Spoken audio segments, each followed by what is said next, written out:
परिचय। वाह, ये बगीचा कितना सुंदर है माधव। तुम क्या देख रही हो आलिया? मैं बगीचे की तस्वीर को देख रही हूँ माधव। आलिया, क्या तुम इस तस्वीर में विभिन्न वस्तुओं का विश्लेषण कर सकती हो? हाँ, उसमें बेंचें, स्लाइडर, फव्वारा, फूलों की सेज इत्यादि है। बच्चों, अब तस्वीर में विभिन्न वस्तुओं के आकार का विश्लेषण कीजिए। जी हाँ, बेंच का आकार आयताकार है। सेज का आकार वर्गाकार है। स्लाइडर का आकार त्रिभुजाकार है। फव्वारे का आकार वृत्ताकार है। इन्हें समतल ज्यामितीय आकृतियां कहा जाता है। इस पाठ में हम विभिन्न ज्यामितीय आकृतियों के गुणों को जानेंगे। उद्देश्य। इस पाठ के अंत में आप निम्न करने में सक्षम हो जाएंगे: वर्गों और आयतों का परिमाप ज्ञात करना, वर्गों और आयतों का क्षेत्रफल ज्ञात करना, त्रिभुजों का क्षेत्रफल ज्ञात करना,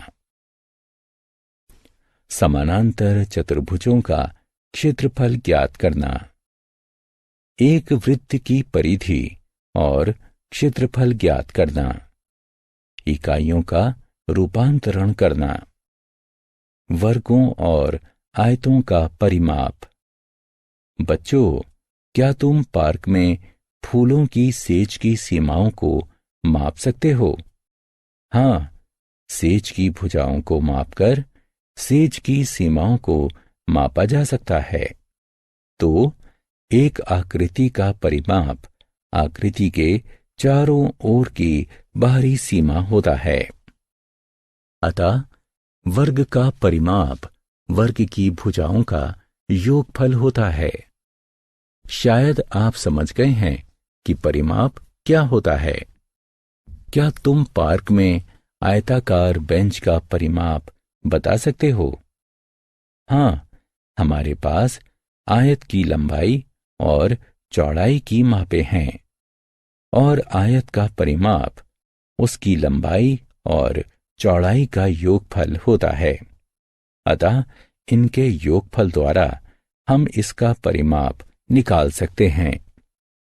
वर्गों और आयतों का क्षेत्रफल। विद्यार्थियों, क्या तुम पार्क में सेज के आकार को पहचान सकते हो?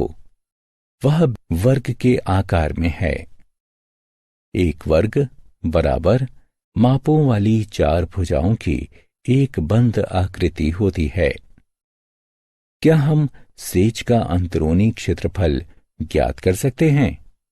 हाँ, यदि हमारे पास किसी एक भुजा की माप हो तो हम क्षेत्रफल ज्ञात कर सकते हैं। एक वर्ग का क्षेत्रफल उसकी एक भुजा का वर्ग होता है। आपने पार्क में बेंच का आकार अवश्य ही देखा होगा। वह बैठने वाले शीर्ष भाग पर आयत के आकार का होता है। क्या तुम बेंच के शीर्ष भाग का क्षेत्रफल ज्ञात कर सकते हो? जी हाँ, यदि आपको आयत की लंबाई और चौड़ाई पता है तो हम क्षेत्रफल निकाल सकते हैं। आयत का क्षेत्रफल उसकी लंबाई और चौड़ाई का गुणन होता है। त्रिभुज। क्या आप जानते हैं कि त्रिभुज क्या है? जी हाँ, एक त्रिभुज तीन भुजाओं वाली बंद आकृति होती है। क्या आपने पार्क में फिसल पट्टी यानी स्लाइडर को देखा है? वह त्रिभुज के आकार में है। तो क्या हम त्रिभुज का क्षेत्रफल निकाल सकते हैं? हम त्रिभुज के क्षेत्रफल के सूत्र का उपयोग करके भी त्रिभुज का क्षेत्रफल निकाल सकते हैं। इसके लिए हमें त्रिभुज के आधार, ऊंचाई की मापों की आवश्यकता होती है। त्रिभुज का क्षेत्रफल उसकी ऊंचाई और आधार के गुणन का आधा होता है। समानांतर चतुर्भुज। बच्चों, अब इस आकृति को देखो। क्या तुम इस आकृति का नाम बता सकते हो? जी हाँ, ये समानांतर चतुर्भुज है। एक समानांतर चतुर्भुज 4 भुजाओं वाली एक बंद आकृति होती है, जिसकी सम्मुख भुजाएं परस्पर समानांतर होती हैं। क्या हम इस आकृति का क्षेत्रफल निकाल सकते हैं? हाँ, समानांतर चतुर्भुज के सूत्र का उपयोग करके हम इस आकृति का क्षेत्रफल निकाल सकते हैं। इसके लिए आपको आधार तथा संगत समानांतर भुजाओं के बीच की दूरी की आवश्यकता होती है। एक समानांतर चतुर्भुज का क्षेत्रफल उसके आधार तथा समानांतर भुजाओं के बीच की दूरी का गुणन होता है, अर्थात समानांतर चतुर्भुज की ऊंचाई। वृत्त। बच्चों, क्या तुमने फव्वारे का आकार देखा है? फव्वारा वृत्त के आकार में है। क्या तुम वृत्त की परिधि माप सकते हो? हाँ, यदि आपको वृत्त की त्रिज्या ज्ञात है, तब वृत्त की परिधि के सूत्र का उपयोग करके वृत्त की परिधि ज्ञात की जा सकती है। वृत्त की परिधि एक वृत्तीय क्षेत्र के चारों ओर की दूरी होती है। दूसरे शब्दों में, यह वृत्त की सीमा रेखा होती है। वृत्त की परिधि एक अचर, जिसे पाई कहा जाता है, तथा उसके व्यास का गुणन होती है, या वृत्त की त्रिज्या तथा पाई के गुणन का दुगना होती है। बच्चों, तो क्या हम वृत्त का क्षेत्रफल भी निकाल सकते हैं? हाँ, यदि हमें वृत्त की त्रिज्या की माप ज्ञात हो, तो हम वृत्त का क्षेत्रफल ज्ञात कर सकते हैं।